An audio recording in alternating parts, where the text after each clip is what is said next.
kati ya mtu au ushirika wa mtu na Mungu wake kibinafsi.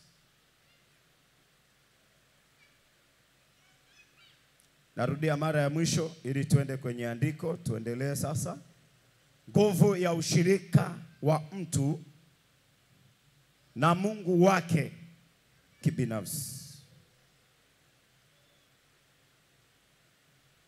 Kitabu cha Wakorinto wa kwanza sura ya kwanza mstari wa 9. Wakorinto wa kwanza sura ya kwanza mstari wa 9.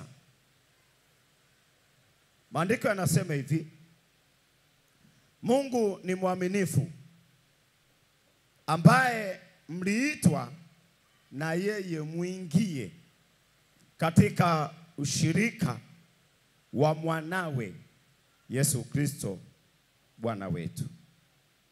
Ngoja nirudie mara ya pili. Mungu ni mwaminifu, ambaye mliitwa na yeye muingie katika ushirika wa mwanawe Yesu Kristo Bwana wetu. Yesu asifiwe sana. Lengo la somo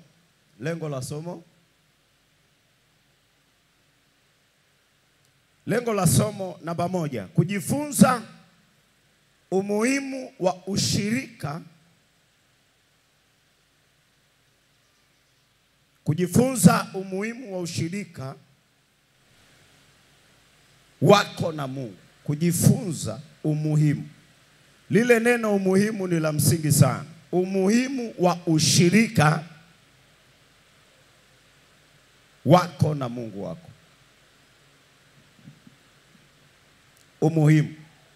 Hebu sema umuhimu. Sema tena umuhimu. Kitu muhimu ni kitu kinachodumu kwa maana ya hapa duniani na hata mbinguni. Sema amen, watu wa Bwana. Hilo neno ni la msingi sana. Kuna vitu vingine sio muhimu ila ni lazima. Na kitu cha lazima mara nyingi sana hakifiki mbinguni, kinaishia hapa duniani. Sema amen, watu wa Bwana. Kitu cha muhimu ni cha maana sana kuliko kitu cha lazima. Nikisema cha lazima unaweza ukasema kwa hiyo ushirika sio lazima. No, kuna vitu ambavyo sisi vinatufanya tusiwe na ushirika mzuri na Mungu, lakini havitupeleki popote. Sema amen, watu wa Bwana. Havitupeleki popote, vinaishia hapa duniani. Ndio maana ni muhimu sana kujifunza ushirika na Mungu, kwa sababu ushirika na Mungu utakubeba ukiwa hapa duniani, utakubeba na kesho, utakubeba na mbinguni. Sema amen, watu wa Bwana. Sema amina, kanisa la Bwana. Ndio maana hiki kitu ni muhimu sana. Usipojua hicho, utaona Mungu na wewe ni vitu vya kawaida, lakini wewe na Mungu ni kitu cha muhimu sana kwenye maisha yako. Sema amen, watu wa Bwana. Jambo la pili, lengo la somo, kujifunza umuhimu wa kukaa kwenye nafasi yako kibinafsi. Kujifunza umuhimu wa kukaa kwenye nafasi yako kibinafsi. Lengo la hili somo la pili, kujifunza kukaa kwenye nafasi yako kibinafsi. Sema amen, watu wa Bwana. Unapoingia kwenye ushirika na Mungu kuna nafasi. Sema amen, watu wa Bwana. Unapoingia kwenye ushirika na Yesu kuna nafasi. Hakuna mtu aliyetengeneza ushirika na Bwana halafu akawa hana nafasi, hana kitu cha kufanya. Sasa naomba mnisikilize tu hapa, nizungumze kifupi kabisa ili tusogee hapo chini. Haianzi nafasi ila unaanza ushirika. Sema amina kama umenisikia. Wengi tunakimbilia nafasi, tunasahau nini? Ushirika. Na ndio maana kuna watu wanafikiri cheo ni cha thamani sana. Wanafikiri kuimba kwaya ni kwa thamani sana. Wanafikiri kuhubiri ni kwa thamani sana. Sio kama sio vya thamani. Lakini kinachoweza kukuelekeza ukae wapi ni ushirika na Mungu. Sema amen watu wa Bwana. Sema amina kanisa la Bwana. Watu wengi tumekaa kwenye nafasi, lakini ukweli tukitafutiza hatukuambiwa. Na ndio maana unasikia migogoro, unasikia mtu anazira. Na nielewa mtu wa Mungu, kama hujakwazwa utakwaza. Nafasi ambayo hujapewa na Mungu inaweza ikaleta shida, si tu kwa watu, hata kwenye huduma yako. Sema amen watu wa Bwana. Si kama kuna mtu ananielewa aseme amen wa kanisa la Bwana. Kinachotangulia kwenye maisha ya mtu sio nafasi, ni ushirika. Wale wanaofahamu ushuhuda wangu si mzuri sana, sitaki kuzungumza sana, lakini mimi baada ya Yesu kunitoa kwenye makorokoro ya upande wa pili, mimi nilimuuliza nikae wapi. Alinishika mkono usiku kabisa, akanipeleka mpaka mahali, akanipeleka kwenye jukwaa, na ule uwanja ulikuwa una watu, alafu akanipa maiki, akaniambia kazi niliyokuitia ni hii, ya kuhubiria watu waache dhambi. Wanaojua asiri, hata katibu atakuwa anajua, mimi kitu cha uwalimu ni kimeingia hapo katikati. Sema amen watu wa Bwana. Unajua ukiwa na talanta moja ukaizalisha, Yesu anafikiria kukuongezea talanta nyingine. Sema amen kanisa la Bwana. Kiliingia hapo katikati, lakini asili ya mimi ni kuhubiri mikutano ya nje. So walimu kiliingia tu, lakini asili ya mimi, Yesu alinichukua mpaka nje, sio ndani, nje. Akanionyesha, akaniambia hawa watu hubiri, akanipa na maiki, hivi tunaongea. Kwa mimi hata kama nitafundisha, lakini naijua nafasi yangu mama ni injili ya nje. Sema amen kanisa la Bwana. Sema amina kanisa la Bwana. Na ndio maana hicho kitu nakilinda sana. Hata ningefundisha ndani miaka 7, lakini kitu cha nje ukinitoa nje tu, lazima nitarudi kama nilivyo kwenye nafasi. Lazima nitarudi tu kwenye injili. Hautanikuta nje nafundisha, utanikuta nje na uhubiri injili. Sema amen kanisa la Bwana. Atakaye kuonyesha nafasi sahihi ni Mungu peke yake. Sema amen kanisa la Mungu. Sema amina kanisa la Mungu. Na ndio maana kama nitafundisha nafasi sawa, lakini ndio maana ukiwa kwenye nafasi kuna vitu vingi sana vya kufikiria. Ama nimewekwa na watu, ama nimewekwa na shetani. Hata shetani ana watu, anaweza akampachika mtu mahali ili tu kudhoofisha kitu cha kimungu. Ama nimejiweka mwenyewe. Lazima uwe unajiuliza, na majibu hautapata kwa mtu. Majibu utapata utakaposogea karibu na Bwana. Ni Mungu pekee tu anaweza akakueleza, akakwambia nafasi uliopo sio ya kwako. Sema amen watu wa Bwana. Ni Mungu pekee. Lakini wangapi wanaweza wakajua kwamba niko kwenye nafasi au siko kwenye nafasi? Uliwahi kumuuliza Mungu? Ngoja nikuvushi. Kuna dada mmoja alikuwa anaimba kwaya. Akaimba kwaya sana, lakini kule kwenye kwaya kukawa na shida. Kwa miaka mingi anaimba sana, lakini mwaka mmoja akiwa haelewi zile vurugu, akaingia kwenye maombi ya kufunga na kuomba. Akamtafuta Mungu, akawa anamuuliza Mungu, ni kweli Mungu hapa ni wewe uliyeniweka, au nimejiingiza tu kwa sababu fulani wanaimba? Alipomuuliza Mungu, Mungu akamwambia, umefanya vizuri kunitafuta. Maana yake kunikaribia, maana yake kuja kuniuliza. Pale umejipeleka mwenyewe. Kazi niliyokuitia hapa kanisani, hapa ibadani, ni kuhakikisha usafi wa kanisa ndani na nje. Ndio kazi niliyokuletea. Na yule dada alikuwa na ombi la kuolewa, miaka imeenda, haoni mume. Alikuwa anaelekea miaka 40 na kitu. Na hayo maombi ameomba kwa miaka, haolewi. Wakati amebakia kwenye ile nafasi ya kufagia, lile kanisa likaleta wamishonari 6 kutoka Ulaya, wakaja pale wakakaa. Wakati wako kwenye ile kanisa, wengine wakagawanyishwa huko, walikuwa kama 30, wakagawanyishwa huko na huko, wakabakia 6 pale anapofagia. Wakati anafagia, mmoja wa wale 5 waliobakia pale akashuhudia, akaambiwa, mke wako yuko kwenye hili kanisa. Mke wako yuko kwenye hili kanisa. Ile sauti iliongea kama mara 3, na kweli alikuwa hajaoa. Baadaye akamuuliza Mungu, ni yupi? Akamwambia, nenda ofisini kwa kiongozi wa kanisa, umuulize mtu anayepambana na usafi wa hili kanisa, na usafi mpaka kule toileti kote huko nje unaona hakuna majani, kamuulize huyo msichana anayefanya huo usafi. Akaenda akauliza, akaitwa yule binti, akaambiwa, ni huyu. Asema, huyu ndio mke wangu. Kama ndiye anayefanya usafi ndio mke wangu. Amekaa kwa miaka anaimba kwaya, hao ni mume. Amerudi kwenye nafasi, Mungu amempa mume. Pigie Yesu makofi, watu wa Bwana. Kwa hiyo usipojua nafasi yako, kuna vitu tutapoteza. Na huwezi kujua nafasi bila kurudi kwa Mungu. Mungu aturudishe kwake katika jina la Yesu. Sema amen, kanisa la Bwana.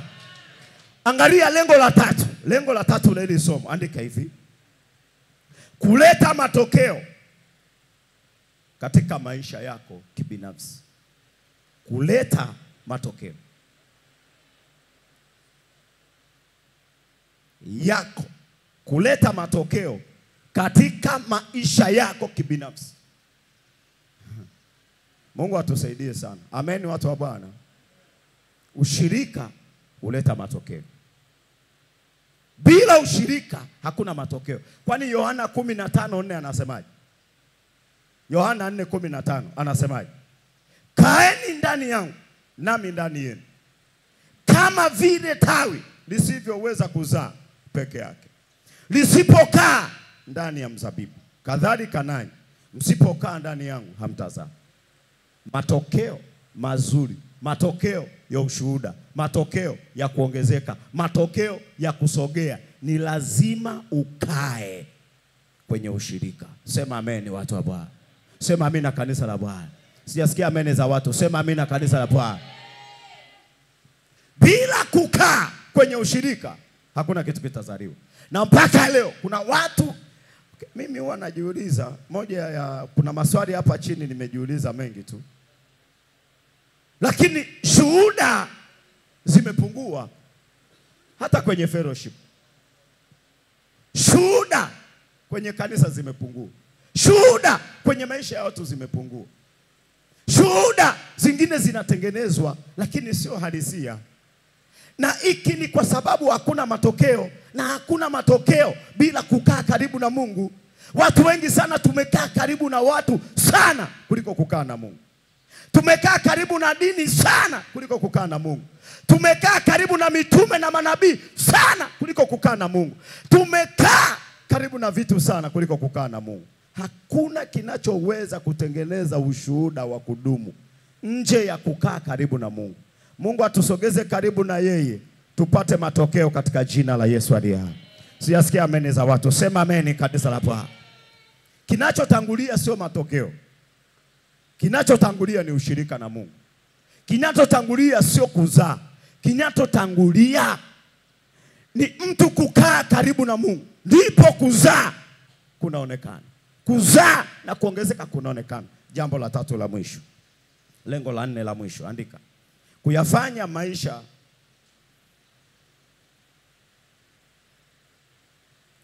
maisha ya furaha na amani kibinafsi. Kuyafanya maisha yako kuwa ya furaha na amani kibinafsi. Moja ya kitu ambacho kinaondoa amani na furaha ni kutokuona matokeo. Kama unaomba miaka 7 hakuna matokeo, neema ya Mungu ikubebe, lakini wengi mioyo yao imeinama. Hata Mithali amesema hivi, yaliyotarajiwa yakichelewa, moyo unafanyaje jamani? Unainama, unaugua. Kitakacholeta matokeo kwenye maisha yetu kitakacholeta furaha na amani kwenye maisha yetu ni matokeo. Nje ya matokeo hakuna furaha. Kuna mahali lazima tutaumia. Kuna mahali lazima tu tutanyong'onyea. Kuna mahali lazima tu hatutaifurahia huduma kwa sababu haina matokeo tunayotarajia. Hatuna amani, hatuna furaha kwa sababu hatuoni matokeo. Siku tukikaa karibu na Mungu tutaona matokeo. Na siku tukiona matokeo tutaifurahia huduma. Sema amina watu wa Bwana. Sema amina kanisa la Bwana. Labda nizungumze hiki utanielewa. Hakuna mtu anayefanya biashara alafu apate hasara, anayetarajia hasara. Hakuna. Mtu yoyote anayefanya biashara yoyote anatarajia faida. Na ili mtu apate nguvu ya kufanya kazi inategemeana na faida anayoipata. Lakini zikiwa ni hasara kila wakati, uwe na uhakika hiyo kazi kama hutaiacha, lakini utaifanya hilo mradi. Lakini siku kazi ukiona ina faida, ndio mtu hata kueleza chochote. Hata saa 8 za usiku utaamka uwai. Hata saa 11 utaamka uwai. Kwa nini? Inakupa faida. Lakini kazi yote inayokupa hasara, hiyo kazi ina namna ya alama nyingi za kuuliza. Mungu atupe neema. Sema amen watu wa Bwana. Ili tufurahie kazi pia tunayoifanya, inategemea na matokeo tunayoyapata. Mungu atupe matokeo, Mungu atupe furaha. Sema amen watu wa Bwana. Sema amina kanisa la Bwana. Ngoja nisome tena huyu mstari.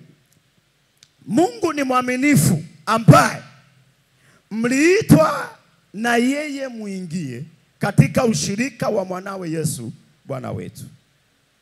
Angalia neno pale muingie. Kuna neno pale muingie. Hilo neno ni la msingi sana. Muingie katika ushirika wa Yesu. Sio ushirika wa dini. Sio ushirika wa dhehebu. Sio ushirika wa kabila. Sio ushirika na watumishi. No. Ushirika na mwanawe. Swali la kwanza lilojiuliza mimi, ni Wakristo wangapi, andika, ni Wakristo wangapi wameingia na wangapi hawajaingia? Tuna watu wangapi ambao wameingia na wangapi ambao hawajaingia ndani ya kanisa, ndani ya fellowship? Wangapi wameingia na wangapi hawajaingia? Hakuna kitu kitatukwamisha kama kanisa, kama huduma, kama kukosa ushirika na Mungu. Na hii ni mbinu ya adui. Watu wengi hatuna ushirika, na ndio maana hatuoni matokeo. Ni kwa sababu hatuna ushirika. Na shetani anapambana na hicho kitu usiku na mchana. Maana anajua wakiwa karibu tu na Mungu, hawa watu siwawezi. Kanisa siliwezi. Litazalisha vitu vya tofauti.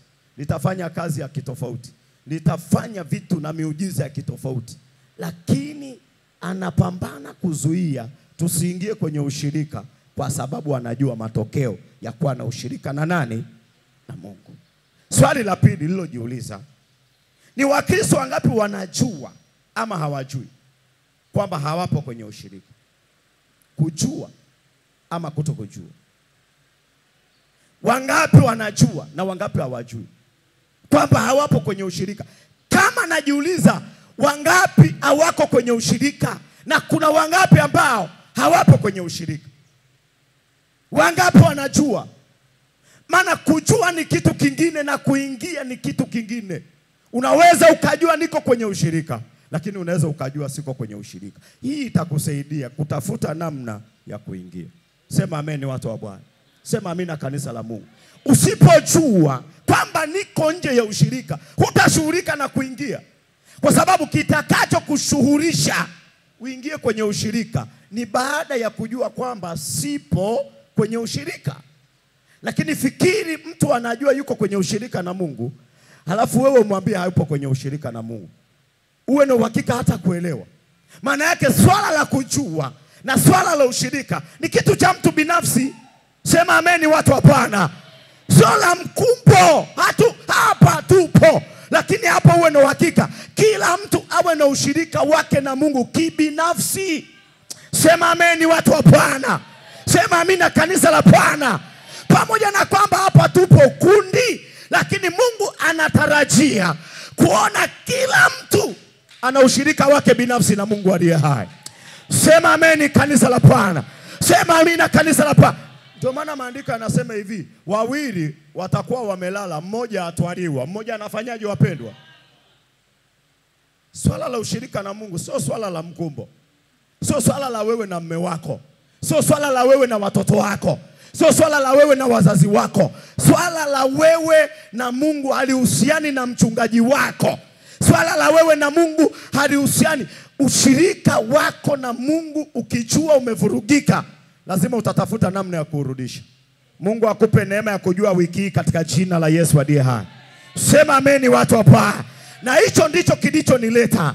Sasa unaweza ukajua uko kwenye ushirika na Mungu, lakini sana na kufundisha, inawezekana ukajua uko magharibi na Mungu yuko mashariki. Wiki hii Baba atakurejesha. Nasema Yesu atakurejesha. Baba atakuingiza kwenye ushirika wake. Ongeza makofi kwa ajili ya Bwana. Sema ameni watu wa Bwana. Sema amina kanisa la Mungu. Twende kwenye utangulizi moja tu. Utangulizi moja tu, usimame tuombe. Dakika zimeisha. Kesho tutaendelea. Andika utangulizi. Tuzungumze jambo moja hapo alafu usimame. Tuombe hapa. Ushirika. Wiki hii sina ombi lolote. Wiki hii ni ushirika na Mungu. Sema ameni watu hapa.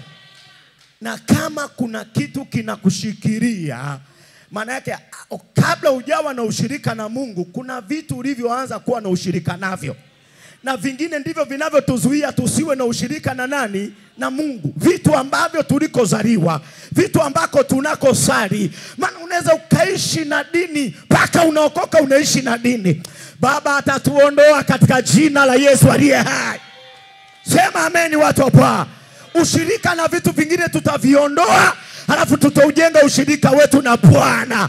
Tutaondoa ushirika na mizimu, tutaweka ushirika na Bwana. Tutaondoa ushirika na majini, tutaweka ushirika na Bwana. Tutaondoa ushirika na manabii, tutaweka ushirika na Bwana. Tutaondoa ushirika na dini, tutaweka ushirika na Bwana. Ongeza makofi kwa ajili ya Bwana. Angalia neno utangulizi moja tu, usimame tuombe. Andika utangulizi. Namba 1. Andika hivi. Ni kusudi la Mungu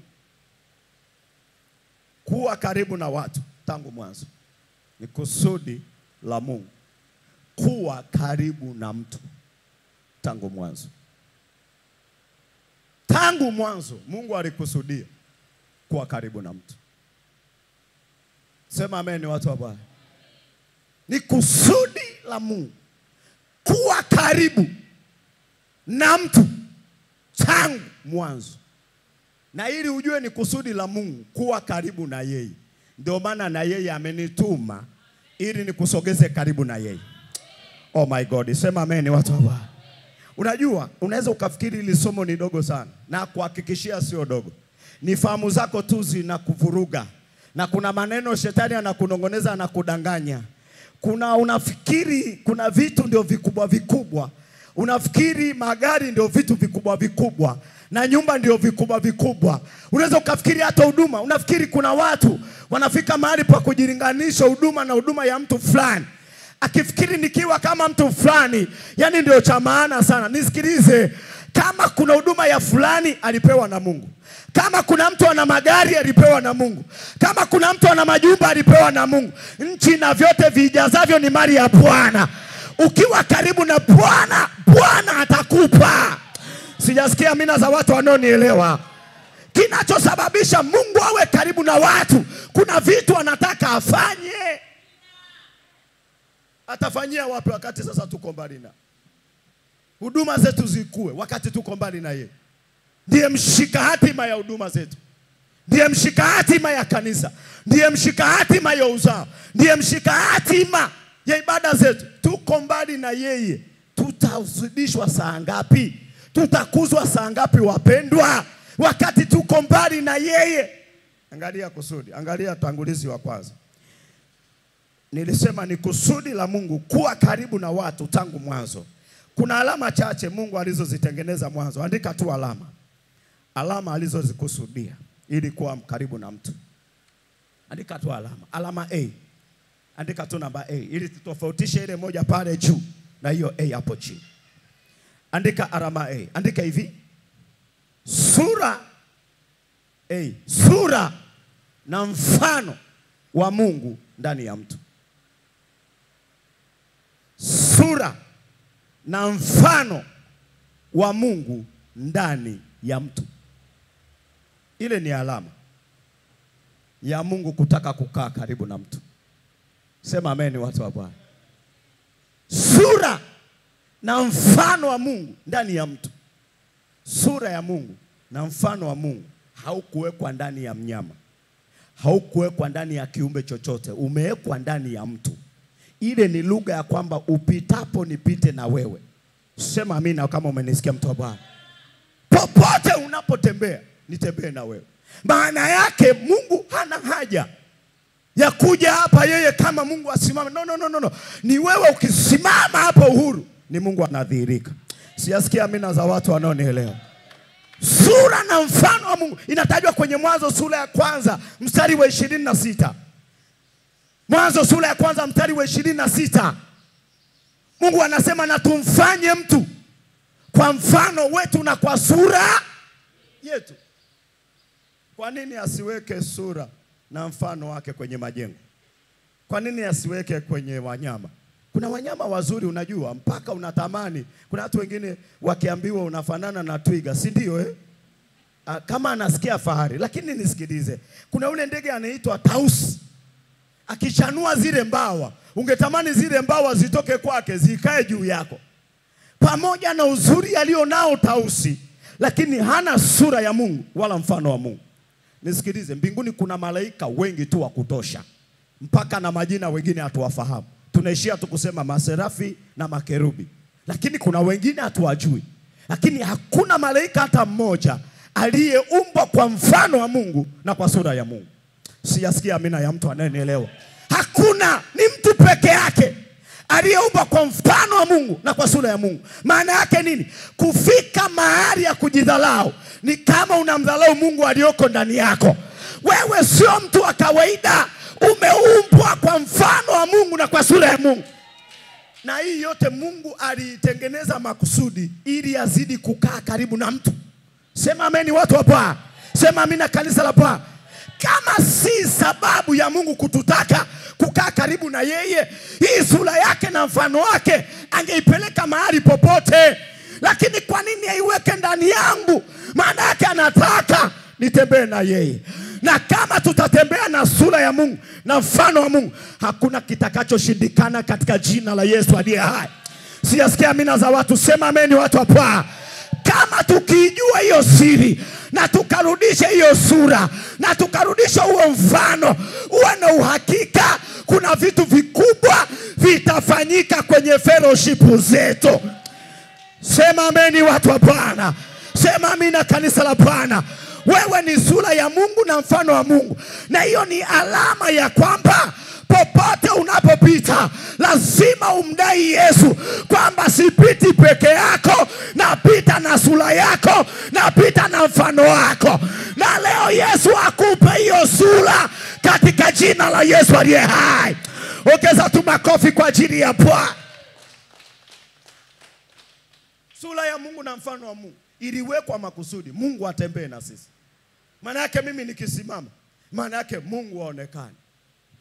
Na Mungu aonekane kwetu katika jina la Yesu. Hii wiki Mungu aonekane katika jina la Yesu. Ukiona sisi kuna vitu vingi sana na dharau nyingi sana kwenye maisha yetu yanaendelea, ni kwa sababu kuna sura na mfano wa Mungu haupo ndani yetu. Ukiona kuna vitu vinatuonea mpaka magonjwa, ni kwa sababu kuna sura tumeipoteza. Ukiona huduma haisogei, ujue kuna sura imepotea. Siku sura ikirudi, kuna heshima itapatikana. Sema amen watu hapa. Sema amina kanisa la Bwana. Sura. Ukiona kuna vitu vinakula maisha yako, kuna sura iliyopotea. Ukiona kuna uchumi wako usogei, kuna sura iliyopotea. Ukiona kuna vitu havizaliwi, kuna sura iliyopotea. Siku sura ikirudi, vitazaliwa katika jina la Yesu aliye hai. Angalia ile sura ndio iliyopewa mkatawale na kumiliki. Sema amen watu wa Bwana. Maana yake ndani ya ile sura kuna utiisho. Kuna kitu kinaitwa utiisho. Sio sura tu ya kawaida, ni kitu kinachoitwa utiisho. Ndio maana kuna watu wengi sana wanachukia kutetwa, lakini wengi hawajui kumbe inawezekana mtu anaishi kwenye sura ya Mungu na mfano wa nani? Wa Mungu. Watu wanaweza wakakaa na kikao kwamba akija hapa tunamalizana naye, tunamsubiri kwa hamu. Yaani mimi nakwambia kuna vikao vya kukusuta mpaka na katibu anapatikana na mwenyekiti anapatikana na mtunza hela na sijui kasa. Kwenye vikao vya kusuta kuna hela, mimi sijui. Wanapanga na atakaye kuanza kwamba akija hapa wewe utaanza. Unakaa unakusubiri, unafika chap, wanaanza kufinyana, anza wewe. Sasa wengine hawataki kusikia hivyo vitu, na saa nyingine wale watu wanaweza wakanyamaza wasiongee kabisa kwa sababu wamekuona. Kwa lugha nyingine, walipata ujasiri ukiwa haupo. Ulipofika wewe wakakosa ujasiri. Sema amina watu wa Bwana. Wanafinyana mwanzo mpaka mwisho, mpaka muda unaisha, hakuna aliyekuanza. Wengi wakijua walikuwa wananiteta ni jambo gani, wanauliza lisiposemwa watu wanaanza kuchukia. Kuna watu mpaka wanawaza kuhama kanisa, kuhama fellowship, kuacha huduma, kuzira kwa sababu ya watu wanaowateta. Lugha ya upande wa pili, lugha ya kwanza kama ni mbea, kama una ukorofi mwingine, hicho ni kitu kingine. Lakini lugha ya pili, wewe unatetwa kwa sababu umebeba sura ya tofauti. Oh my God, siyasikia mimi na mtu anayenisikia. Ukibeba sura ya tofauti, na kuhakikishia si kila mtu atakunyoshea kidole, si kila mtu atakusema vibaya. Kuna watakaoongea tu pembeni, lakini ukitokea wanasema Simba ametokea, wananyamaza. Kuna wakati mwingine tujiulize, ni wangapi wanatuogopa? Kwa sababu vitu vingine sio vya maana. Sio lazima kila kitu mimi niambiwe, sio kila kitu mimi mtu aniseme live. Vingine vinasemwa kuharibu utu wangu wa ndani, vingine vinasemwa kunijeruhi. Sasa Mungu akiweka utiisho wako, kuna vitu vingine havitasemwa kwako, havitasemwa live, lazima waseme pembeni ili kulinda utu wako. Oh my God, siyasikia amina za watu wanaonielewa hapa. Ili walinde huduma yako, ili walinde utu wako, ili walinde kiroho chako, lazima Mungu akuwekee utiisho. Wasikufensi kwa kila kitu. Vingine waongee chemba, wakija kwako wanacheka na wewe, na wewe unasema hawa ni wenzangu. Na unajua Mungu ametuficha kitu cha kujua moyo wa kila mtu. Laiti tungejuana. Mwangalie jirani yako, mwambie sitaki kukujua. Haki na kuhakikishia, kuna watu unasali nao, kuna watu unaabudu nao, kuna watu ni viongozi wenzako. Siku ungeonyeshwa mioyo yao, usingekaa karibu nao. Mungu anakuvika utiisho, alafu anakuficha usione, ili usonge mbele katika jina la Yesu aliye hai. Oh my God, sema amen watu hapa. Mungu akirudisha sura yake kwako, kuna vitu vinaturudisha nyuma. Moja ni maneno tunayosemwa kila wakati, lakini uwe na uhakika siku Mungu akiweka utiisho, si kila mtu atakufikia. Ule utiisho una kazi ya kukulinda. Ukikosa ulinzi watakuumiza. Lazima Baba aweke ulinzi kwako, aweke ulinzi ili ufike anakotaka. Sijasikia amina za watu wanaonielewa hapa. Sema amen watu hapa. Lazima akulinde. Ikasome silaha za imani. Silaha za imani ukizisoma vizuri, ile Waefeso sura ya 6, utagundua kuna silaha za kurusha, alafu kuna silaha za kujilinda. Wengi tunapambana tu na silaha za kurusha. Ukiwarushia lazima watakuja. Sio kama mnanielewa watu wa Mungu. Ukiwarushia lazima watakuja. Sasa wakija una ulinzi, maana yake watakujeruhi. Sura ya Mungu na mfano wa Mungu. Ukiona kuna vitu haviendi kwenye maisha yako, kuna kitu umepoteza. Kwenye sura ya Mungu na mfano wa nani wapendwa? Wa Mungu. Haiwezekani uwe na sura ya Mungu na mfano wa Mungu halafu vitu viorojeke. Sema amen watu wa Bwana. Sasa nikurudishe nyuma kidogo. Ukiona kuna mahali kuna mateto sana, ng'ang'ana na Mungu, songa mbele. Sema amen watu wa Bwana. Wewe ni tishio. Wewe ukusoma ile ya Daudi, Mfalme Sauli anagombana na Daudi, mchunga kondoo. Mnanielewa watu wa Mungu we? Mchunga kondoo na mbuzi za baba yake analushiwa mkuki ukutani. Angekuwa ni mtu wa kawaida asingerushiwa mkuki. Angekuwa mtu wa kawaida ile vita usingeiona. Naiona sura ya Daudi, sioni kirudi nyuma. Ninamwona Daudi akizidi kukaa karibu na Bwana. Namwona Daudi akizidi kumtegemea Bwana. Namwona Daudi akizidi kumtukuza Bwana. Ndio maana zaburi zake nyingi ni za kumtukuza Bwana. Pamoja na vita aliyokumbana nayo, lakini Daudi akajitambua kwamba mimi sio mtu wa kawaida. Sema amen watu wa Bwana. Angalia alama B, alama B. Alama B. Alama B. Mungu alianza kuumba mtu roho kabla ya kuumba mtu mwili. Hiyo ni alama ya pili. Mungu alianza kuumba mtu roho kabla ya kuumba mtu mwili. Hiyo ni alama ya Mungu kubwa sana. Mungu alianza kuumba mtu roho na si mtu mwili. Mungu alikusudia mno kwa karibu na sisi. Andika maeneo matatu. Nafikiri unayajua, lakini yaandike tu. Maeneo matatu ya mtu. Mtu awe mtu. Kuna mambo kama matatu. Tutakuwa tunayafahamu, lakini wewe andike. Eneo la kwanza ni mtu roho. Andika kwa sababu kuna na maandiko nikutajie. Eneo la kwanza ni mtu roho. Anatajwa kwenye Mwanzo sura ya kwanza mstari wa 26. Mwanzo 1:26. Yule ni mtu roho. Kwa mfano wa Mungu na sura ya Mungu, sio halisi. Alikuwa mtu roho. Angalia B, mtu wa pili. Mtu wa pili. Eneo la pili ni mtu nafsi. Mtu nafsi. Hapa ndio utanielewa tu. Andika tu kwa haraka haraka. Utanisamehe kama naenda haraka. Mtu nafsi anatajwa kwenye Mwanzo sura ya pili mstari wa 7B. Mstari wa 7B. Mtu nafsi. Angalia eneo la tatu ni mtu mwili. Mtu mwili. Mtu mwili anatajwa kwenye Mwanzo sura ya pili mstari wa 7A. Mtu roho, mtu nafsi, mtu mwili. Huyo ndio mtu halisi aliyekamilika. Mtu habaki kuwa mtu mwili. Kwanza mwili sio mtu. Mwili ni cover. Ni nyumba ya mtu. Mtu atabaki kuwa roho. Mtu anaitwa roho, anayo nafsi, anakaa ndani ya mwili. Nazungumza kifupi unielewe. Sema amen watu wa Bwana. Maeneo makuu matatu, lakini eneo la kwanza ni mtu roho. Anamuumba mtu roho kwanza. Sasa andika ile Yohana 4:24. Yohana 4:24. Nikuonyeshe pale. Yohana 4:24 anasema hivi, Mungu ni roho. Nao wamwabudu yeye imewapasa kumwabudu katika roho na nini wapendwa? Na kweli. Kwa nini Mungu asianze na nafsi? Kwa nini Mungu asianze na mwili? Kwa nini Mungu aanze na roho? Anataka ibada. Nikisema ushirika na maanisha ibada. Sijasikia amen ya mtu anayenielewa.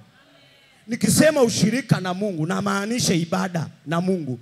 Ilivunjikia pale Edeni sura ya 3, ndio ushirika ulipovurugika.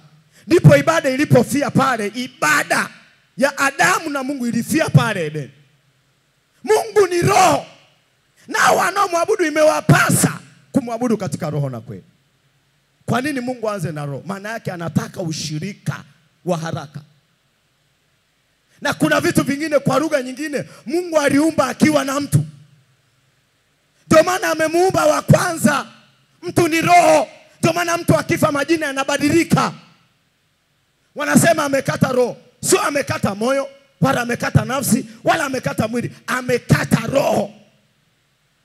Alafu na majina yanabadilika. Utasikia marehemu, maiti. Mwalimu mmoja akasema kama umesoma sana wanasema hayati. Lakini bado majina yamefanyaje? Yamebadilika. Baada ya mtu kufa, hawasemi amekata mwili, wanasema amekata roho. Maana yake mtu ni roho, sio mwili. Aliumba mtu ili awe na ibada na mtu kwa haraka. Sema amen watu wa Bwana. awe karibu na mtu kwa haraka. Sema amen watu wa Bwana. Mungu ni roho. Nao wamwabudu imewapasa kumwabudu katika roho na nini? Kinachosababisha, hivi tuliwahi kujiuliza kinachosababisha ibada nyingi hazina uwepo wa Mungu? Hatujui, maana hicho nacho ni kiashiria. Moja ya dalili ujue kwamba kanisa lina watu wenye Mungu aliye hai. Pima ibada zao. Ile nguvu ya Mungu, ule uwepo. Sio tu swala la wanaoabudu, hata swala la anayeimba, hata swala la anayehubiri. Lazima upime kuna kitu gani kinashuka. Angalia tunavyoabudu. Unaimba abudu ya kwanza, hola. Abudu ya pili, hakuna. Abudu ya tatu, ya nne, unaona kabisa watu wako nomo. Na watu wengine wanatarajia huyu mhubiri hana upako. Wewe wa kwako uko wapi? Si ushushe sasa tuone. Maana saa nyingine mnatusingizia sana. Hana upako huyu. Huyu sio kama fulani. Huyu hana upako. Swala la wewe kutegemea upako wa mimi unanionea. Wewe na mimi lazima tuchangane. Tushushe wingu hapa. Sema amen watu wa Bwana. Fellowship hazina upako. Fellowship hazina nguvu za Mungu. Uliwahi kujiuliza hao watu cha kwanza kwenye maisha yao wanaanzia wapi? Wanaanzia wapi? Wewe uliwahi kuwaona Wakristo hawa ambao tumeokoka tunavyong'ang'ana na vitu vya mwilini sana kuliko ibada? Fuatilia fellowship nyingi, fuatilia makanisa mengi. Pima kiwango cha watu kuja fellowship, kuja kwenye semina, pima kuja kwenye maombezi, pima hivyo vitu. Ukishaona kuna vitu vimepungua hivyo vya kiroho, maana yake hawa watu hawaanzii rohoni, wanaanzia wapi? Mwili. Na hapa ndipo tunapotezana na Mungu, kwa sababu Mungu hayuko mwilini. Mungu yuko wapi? Hatutaona matokeo. Mimi nakuhakikishia kuna vitu tunatamani Mungu afanye, lakini tukiwa nje ya rohoni hatutaviona. Okay, ngoja nikusaidie. Asilimia ya watu wengi sana wanafikiri pesa ni mwilini. Wanafikiri nyumba ni mwilini. Wanafikiri viwanja ni mwilini. Wanafikiri magari ni mwilini. Magari sio mwilini. Nyumba sio mwilini. Na fedha sio mwilini. Fedha ni rohoni. Ndio maana shetani anaweza akakuacha upate hela lakini aje asichukue. Anaweza akazichukua kwa magonjwa. Anaweza akazichukua kwa kesi. Anaweza akazichukua hata kwa msiba. Unashangaa tu umepata hela, msiba umetoka. Kwa shetani anaweza akakuacha utafute hela unavyotafuta, lakini akupunguzie ibada. Kwa sababu anajua kitakacholinda pesa yako ni ibada. Sema amen watu wa Bwana. Sema amina kanisa la Bwana. Ndio maana kuna watu wanapata hela nyingi lakini hawana wanachokifanya zaidi ya kuisha kwenye matatizo. Kuna watu wana mipango mwaka mzima na pesa wanapata, lakini hakuna kinachotimia hata kimoja, kwa sababu kuna mahali wamepunguzwa ulinzi. Shetani atakwambia tafuta unavyotafuta, lakini usiwe na ibada na Mungu. Vile vipindi vya katikati usiende. Wakisema semina hizo waachie tu, hizo za kina mzee Mjwanga hizo waachie tu. Anakomaa na wewe akupunguzie huku utafute huku, akijua kwamba siku kizitia mkononi ana ajenda yake ya kuja kuzichukua kivyo vyote. Yani utake usitake lazima atakuja atachukua. Kuna maono mpaka leo hayajatimia kwa sababu watu wengi sana wanafikiri kupambana sana na kazi ndio kutimiza maono. Sikatai usifanye kazi, sikatai lakini lazima kazi yako ijue kwamba kuna wa kwanza aliyekupa hiyo kazi. Sema ameni watu wa Bwana. Kuna ambaye anahusika na wewe, lakini kuna ambaye amesababisha huyo kazi akupate. Labda nikusaidie. Huwa najiuliza, kazi na mtu, nani anamtumikia mwenzake? Kazi na mtu, nani anamtumikia mwenzake? Mtu ndiye anayetumikia kazi. Lakini kiroho na kimungu sisi hatutakiwi tutumikie kazi, ila kazi tutumikie sisi. Kama hiyo haitoshi, fedha na mtu, nani anatumikia mwenzake? Ukifuatilia sana, wengi tunatumikia pesa, hatutumikiwi na pesa. Mwalimu mmoja akaniambia, ukiona una kazi kubwa sana ya kutafuta pesa, ujue unatumikia pesa. Lakini ukiona pesa inakutafuta sana, ujue pesa inakutumikia. Sasa kwa sababu wewe ndio unayeitumikia, ukipata pesa, ndio maana wengi wakiwa hawana hela wako madhabahuni. Sema amen watu wa Bwana. Wakiwa hawana hela wako wapi? Na kuna watu hawatapata hela mpaka hela iwatumikie, kwa sababu Mungu anajua kesho kuliko leo. Sema amen watu wa Bwana.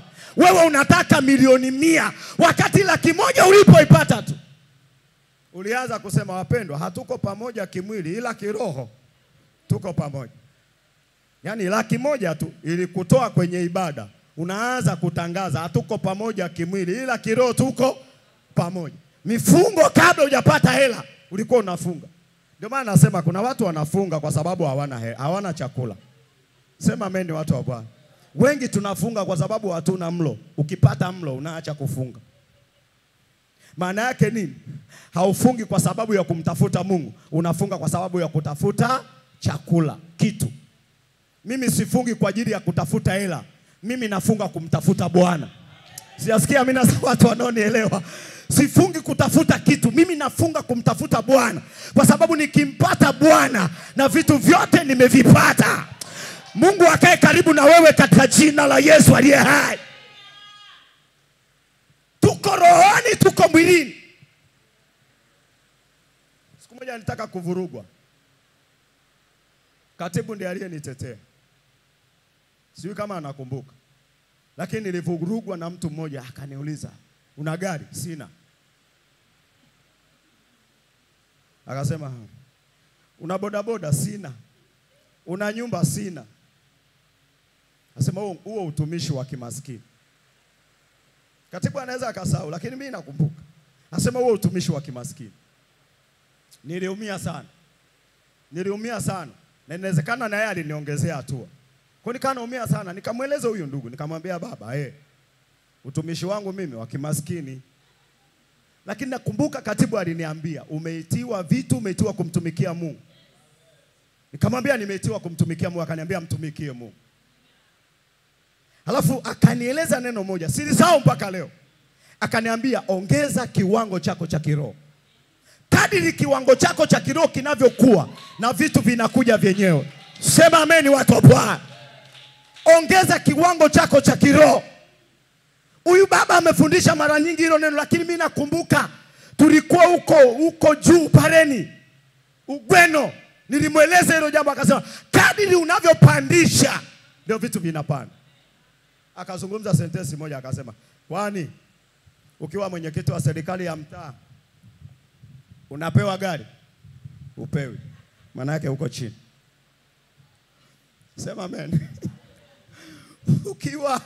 Ukiwa mjumbe wa nyumba 10 unapewa gari? Unajua kuna level ya uongozi, hata ukiwa na gari watu wanashangaa. Wanasema mjumbe wa nyumba 10 ana gari. Yaani hawashangai kwamba unao, wanashangaa kwa nini unayo. Maana yake kiwango kiko chini cha kiroho. Akaniambia ile ni lugha. Ukiwa mkuu wa wilaya, heshima inaongezeka. Magari unapewa. Hata ujui kuendesha utapewa na dereva. Sema amina kanisa la Mungu. Sema amina kanisa la Mungu. Ukiwa waziri mkuu, kwamba tu umekuwa waziri mkuu, hata ujui gari, wewe tunahangaika tu saa nyingine, tafuta leseni, endesha, sio na nini. Huyu baba alinisaidia, nikasema okay, kiwango changu acha nikipandishe juu. Kuna siku Mungu atanipa gari, na sana nipa gari, kuna mtu dereva yuko karibu na mimi. Sema amen kanisa la Bwana. Kiwango chako cha kiroho kikiwa chini, na uwezo wa kufanya vitu unakuwa wapi wapendwa? Chini. Kwa sababu Mungu hakai mwilini, Mungu anakaa wapi? Rohoni. Badala ya kukuza kiwango cha kimwili, kuza kiwango cha kiroho. Siasikia mimi na watu wanaonielewa. Vita vyetu sio juu ya damu na nyama. Kama kuna vita yoyote kwenye huduma, Kuna vita yote kwenye kanisa, kuna vita yote kwenye maisha yako, usipambane nao kimwili. Hiyo vita nenda kiroho. Kadiri unavyopanda kiroho, heshima inakuja katika jina la Yesu aliye hai. Kadiri unapopanda kiroho, na ulinzi unaongezeka kwa jina la Yesu aliye hai. Kadiri unavyopanda kiroho, na Jehova atakuinua kwa jina. Pigia Yesu makofi watu wa Bwana. Nisikilize nimalize, usimame sasa. Maisha sio kimwili. Maisha ni kiroho kwanza, alafu kimwili kinafuata. Maisha sio kimwili kwanza. Maisha ni kiroho kwanza. Kila nikifundisha jambo la kiroho, lazima ili neno nilitamke. Kwa sababu siri imefichwa hapo. Siri iko hapo. Wakati niko Gongo la Mboto, wale wanaonifahamu, nilikuwa nafanya kazi ya kuuza mahindi. Nili kazi mimi nilikuwa mkurugenzi. Ushawahi kuona mkurugenzi wa kuuza mahindi? Majiko zaidi ya 7 pale Gongo la Mboto, kila kona, kila mahali, kila mahali. Na mimi nilikuwa fellowship CN. Jumapili naingia ibada ya asubuhi ya saa 1, nikitoka napokea mzigo, naenda kusambaza mizigo kwa vijana. Zaidi ya 7 wote nimewaajiri. Na watu wengine wanafikiri kazi ya mahindi haina hela. Ina hela. Kwa sababu mahindi tulikuwa tunanunua 100, 150. Lakini jikoni unauza 500, 700. Kwa jioni wakileta faida, faida ya chini kabisa mimi ilikuwa ni 100,000. Faida ya chini ilikuwa ni 100,000. 80,000. Siku nimekosa kabisa ni 70,000. Mke wangu ni shahidi, anajua. Mpaka leo tunajiuliza zile hela zimeenda wapi. Kwa miaka tunapata hiyo faida 100,000, 80,000 kwa siku. Wewe unaitafuta wiki, mimi nilikuwa naipata kwa wiki. Ndio maana kuna watu hawanielewi. Usione namtumikia Mungu kwa uchungu sana. Sikutoka mahali ambapo mimi hakuna hela. Nilikuwa nafanya kazi kikweli kweli. Lakini ile hela nilikuwa naipata. Fellowship CN. Ibada za jioni CN. Maombi na maombezi CN. Zile hela mpaka leo hatujui ziliko. Zilipotea kabisa. Mpaka na mke wangu kuna saa tunakaa, tunasema zile hela tulizokuwa tunazitafuta ziko wapi? Hatuzioni. Tunapata jibu kwamba sisi tulikuwa tunapambana sana kutafuta hela, ila tulikuwa tupambani kwenda kwenye ulimwengu wa nini?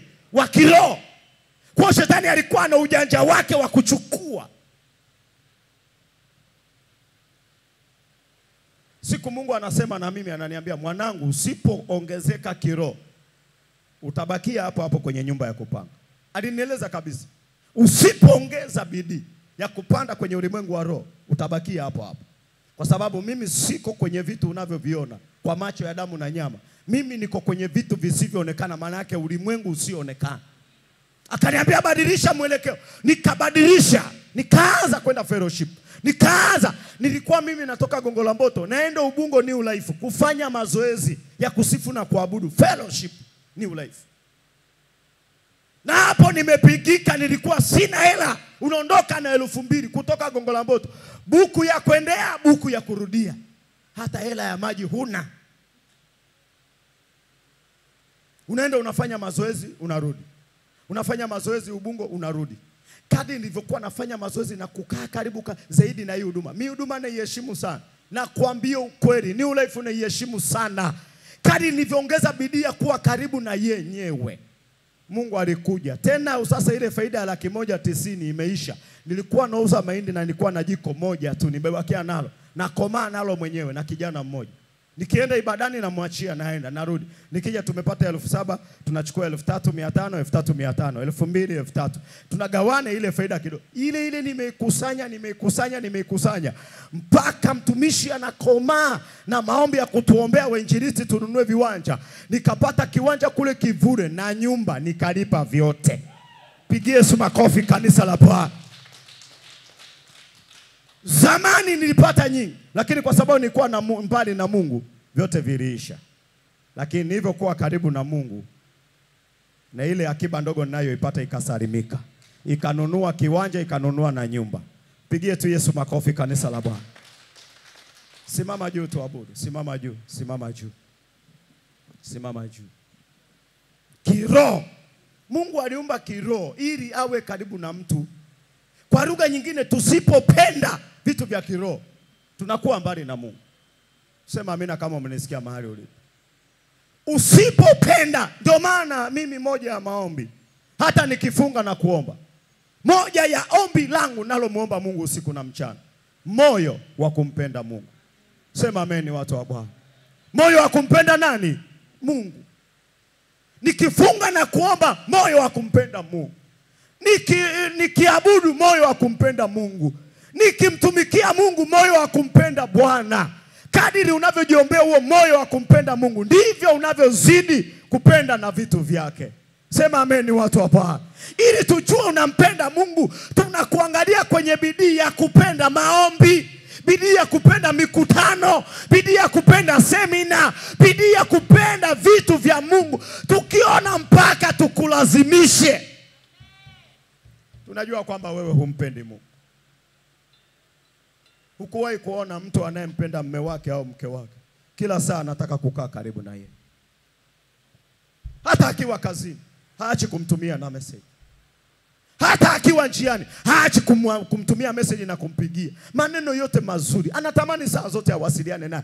Saa zote ione message inaenda kwake. Saa zote aone amekaa naye. Paka jikoni. Mimi namsaidia mke wangu kupika mpaka leo. Kufua mpaka leo. Kudeki mpaka leo. Kuna kazi zingine sitaki afanye. Paka ni kwa sababu nampenda. Natamani kukaa naye kwa sababu nampenda.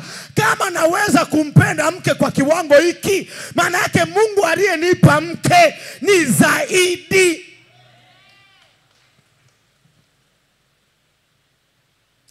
Inua mikono yako juu. Shika tu na sadaka yako kabisa. Tupate dakika chache tu hapa za kuomba rehema kwanza kwa ajili ya ushirika wetu na Mungu. Tunaweza tukasema tunampenda Mungu, lakini kumbe kuna mahali tumemwacha. Tuombe rehema kwa ajili ya ushirika wetu na Mungu kutokuwa mzuri. Tuanze na toba. Nasikia tu rohoni tuanze na toba. Kama utanielewa, tuanze na toba. Kabla hakuna ushirika utakaorudi bila toba. Lango la ushirika wetu na Mungu limewekwa kwenye toba. Siku kidhalau toba, umedhalau lango la ushirika. Hakuna ushirika uliorudishwa. Ndio maana Yesu aliposimama alisema tubuni, kwa maana ufalme wa mbinguni unakaribia. Maana yake tubuni ili Mungu aje karibu na nini. Hakuna. Uliharibika pale Edeni, unarudi kwa toba. Ajenda ya kwanza ya Yesu aliyokuja nao ni toba. Tubuni ili Mungu awakaribie. Inua mikono yako juu. Gusa, gusa, gusa moyo wangu Bwana. Gusa, gusa, gusa moyo wangu Bwana. Gusa, gusa, gusa moyo wangu Bwana. Unaamini ukinigusa nitakuwa salama. Bwana gusa, gusa, gusa, gusa moyo wangu Bwana. Imba kwa sauti yako. Gusa, gusa, gusa moyo wangu Bwana. Gusa, gusa, gusa moyo wangu Bwana. Naamini ukinigusa nitakuwa salama. Baba gusa, gusa, gusa, Baba gusa moyo wangu Bwana. Baba gusa, Gusa, gusa, Baba gusa wangu Bwana. Baba gusa, gusa, gusa, gusa moyo wangu Bwana. Naamini, naamini ukinigusa nitakuwa salama. Niguse, niguse, ukinigusa wewe nitakuwa salama. Baba niguse, niguse, niguse. Imba rohoni, usimbe mwilini, imba rohoni. Sa wewe nitakuwa salama. Baba niguse, niguse, oh niguse, niguse, ukinigusa wewe nitakuwa salama. Baba niguse, niguse, oh niguse, Yesu ukinigusa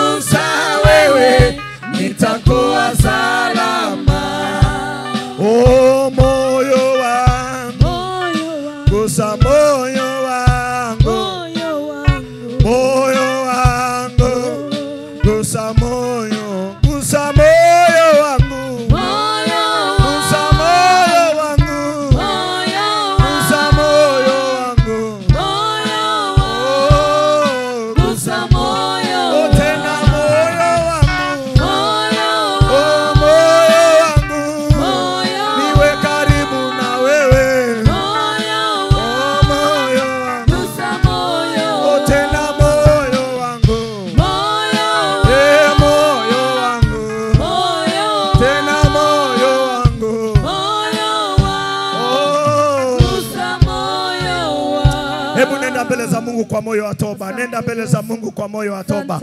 Kama umeelewa thamani ya ushirika, nenda mbele za Mungu kwa moyo wa toba. Dakika ni chache za kuomba.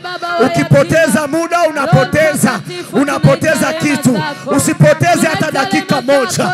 Achilia moyo wako mbele za Bwana. Achilia moyo wako mbele za Bwana. Mwambie Baba, ushirika wangu. Mwambie Baba, ushirika wangu na wewe. Baba, ushirika umeharibika.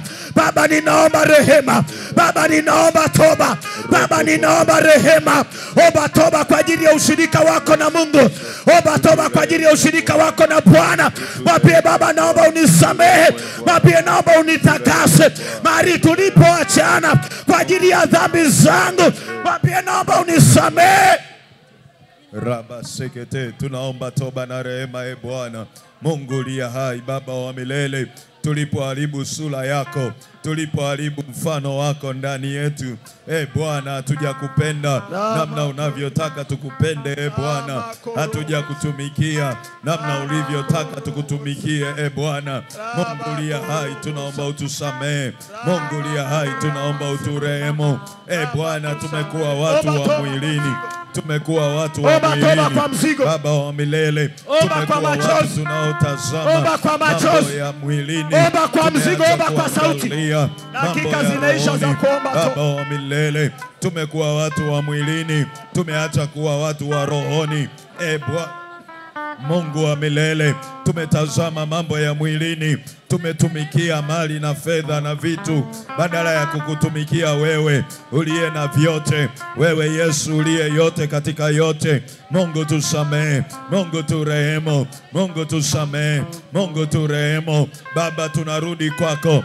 Baba, tunarudi kwako. Wewe uliye mfinyanzi, wewe uliye mfinyanzi, finyanga mioyo yetu. Tunatubu kutoka ndani ya mioyo yetu. Tunatubu kutoka ndani ya mioyo yetu. Tusamehe, uturehemu Bwana. Achilia damu yako Yesu. Achilia damu ya utakaso. Achilia damu yako Yesu. Itutakase, itutakase, itutakase, itutakase. Ile damu ya Yesu itutakase. Ile damu ya Yesu itutakase. Ile damu ya Yesu itusafishe. Itufanye tena kwa upya. Itufinyange tena kwa upya, Bwana. Tukupende zaidi, tukupende zaidi. Tubebe sura yako, tubebe mfano wako, Bwana. Rabo sekete, moyo wa kukupenda, moyo wa kukupenda, moyo wa kukupenda. Ulimwambia Petro, wanipenda, lisha kondoo wangu. Raba sekete, renderebo saka, moyo wa kushikamana na wewe, moyo wa ushirika. Tumekuwa na ushirika na vitu, tumekuwa na ushirika na vyeo, tumekuwa na ushirika na watu, tukaacha ushirika na wewe, tukaacha ushirika na wewe. Leo tunarudi, tunatamani kujenga tena ushirika na wewe. Tujenge tena Yesu, tutengeneze tena Yesu, tutengeneze tena Baba, tutengeneze tena Roho Mtakatifu, Baba wa milele. Pale tulipoenda mbali, turudishe Bwana. Rejeza mioyo yetu kwako, rejeza mioyo yetu kwako. Mungu uliye hai, Mungu mwenye nguvu, tujenge tena, tutengeneze tena. Asante Bwana kwa ile damu ya msalaba, kwa ile damu ya Golgotha. Hiyo damu ya Yesu, hiyo damu ya Yesu izidi kututendea mema. Asante Mungu mwenye nguvu, Baba wa milele, katika jina la Yesu. Pokea na dhabihu zetu Bwana, tunazokwenda kukutolea. Neema yako itakase Bwana zao hili la mzaliwa wa kwanza Bwana. Dhabihu hii ya shukrani kwa siku hizi 7 ulizotupa, na sasa zimebaki 6 Bwana. Neema yako isitupungukie. Ombea sadaka yako unayompa Bwana, ombea sadaka yako, ombea sadaka yako. Mwambie Mungu akutane na mahitaji yako katika semina hii, kupitia semina hii. Mungu akutane na mahitaji yako. Kuna kitu Bwana anakwenda kufanya. Kuna jambo Bwana anakwenda kufanya. Ombea, usitoe kimya kimya. Usitoe sadaka yako kimya kimya, ukiamini Mungu anajua. Mwambie Mungu, nakutamani, nataka nione neema yako, nataka nikuone. Uguse maisha yangu, uguse maisha yangu, uguse maisha yangu. Ninakupa dhabihu hii Baba wa milele kama shukrani ndani yangu. Usininyime fadhili zako, usininyime baraka zako za nauli ya kuja hapa, usininyime baraka zako katika utumishi ulionipa, usininyime baraka zako katika nyumba yangu, usininyime baraka zako katika eneo uliloniweka. Omba baraka ya Bwana, baraka ya Bwana, ndio baraka ya Bwana. Inua mikono yako, hata kama una sadaka, nitamke neno la baraka. Hata kama una sadaka, wewe inua mikono juu katika jina la Yesu, katika jina la Yesu. Kila vita inayopigana juu ya watoto wako, hiyo vita ya uchumi, hiyo vita ya kiafya, kwa jina la Yesu, ng'oka ajia, ng'oka ajia, ng'oka ajia. Nguvu za giza, roho za mapepo, roho za majini, roho ya chuma ulete, nguvu za giza katika jina la Yesu. Amekaa muda mrefu mahali hapo, kila nguvu inayoharibu nguvu yake, kwa jina la Yesu, kwa jina la Yesu. Roho ya nuksi, roho ya baraa, roho ya mikosi, achia uchumi wa huyu mwanamke, achia uchumi wa huyu mwanamume, kwa jina la Yesu, kwa jina la Yesu. Nawasha moto, nawasha moto, achia hela zake, achia uchumi wake, achia biashara, achia ajira, kwa jina la Yesu, kwa jina la Yesu. Natamka uzima, natamka uzima, moto wake, moto wake. Kila kinachokula nguvu zako ziachiwe, ziachie, ziachie, kwa jina la Yesu, kwa jina la Yesu. Natamka uzima, pokea uzima, pokea uzima, pokea uzima. Afya yako ipokee uzima. Kila aliye mzaifu na mgonjwa apokee uzima sahi. Pokea uzima, pokea uzima, pokea uzima. Hiyo miguu iachie. Raba sekete, raba baba baba baba baba, raba baba. Nguvu za giza, nguvu za giza, achia afya, toka ndani yake, toka ndani yake, toka ndani yake. Tunafungulia anga hili, tunafungulia malango haya kwa jina la Yesu. Pokea uzima, pokea uzima, pokea uzima. Sante Mungu mwenye nguvu, kwa ajili ya siku ya kwanza tumeuona utukufu wako, Bwana Mungu wa milele. Nasi tunaamini tutaendelea kukuona katika siku 6 zilizobakia. Jalie neema mtumishi wako, endelea kuachilia mafuta mabichi ndani yake, Bwana, na madhabahu yako hii ninatamka kuifunguliwa kwake, Bwana, kwa ajili ya watu wako, kwa jina la Yesu. Natamka uzima katika jina la Yesu, katika jina la Yesu, katika jina la Yesu. Natamka neno la baraka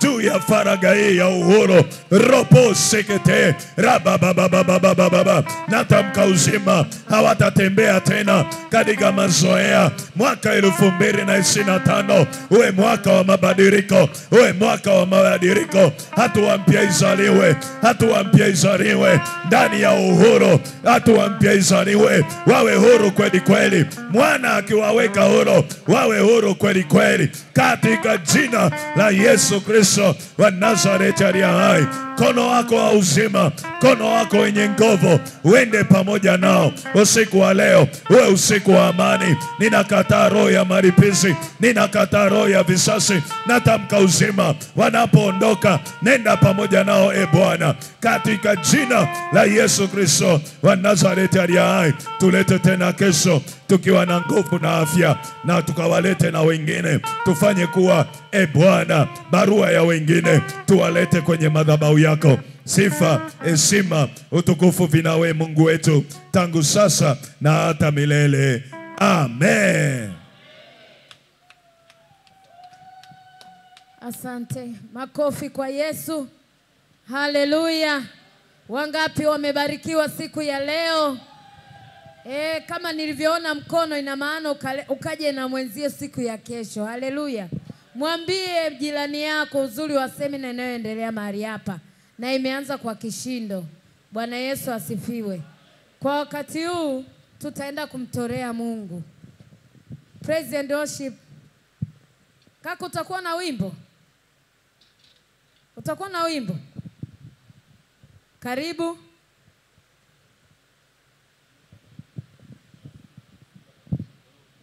Okay. Asante. Hapa katibu ameshauri kwamba tufunge kabisa, alafu kisha